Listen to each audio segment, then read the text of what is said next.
చేసావు, నీ దానాలని ధర్మాలని వర్ణించలేం. భూలోకంలో అన్నిటికంటే చాలా గొప్పదండో. ఎవడన్నా అన్నం అడిగితే మాత్రం మీరు ఎప్పుడు కాదనకండి. ఇంత అన్నం అడిగారా, మనం తినకపోయినా పెట్టేయండి పర్వాలేదు.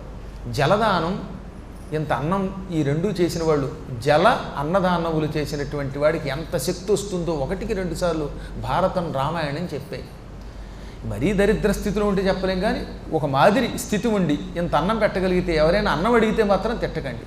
అది మహాపాపాల్లో కల గొప్ప పాపట. అన్నం పెడుతున్నప్పుడు ఎంత ఖర్చు అయిపోతుంది, నేను ఎంత పెడుతున్నానని విసుక్కోకండి. అది మిమ్మల్ని ఎంత రక్షిస్తుందో నాకు తెలుసు చెబుతున్నాను.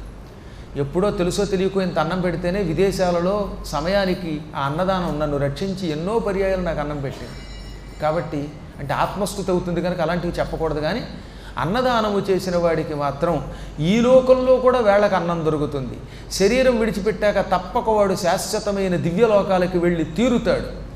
అందుకే ఇప్పుడు తాబేటి రాజు నీవు చేసిన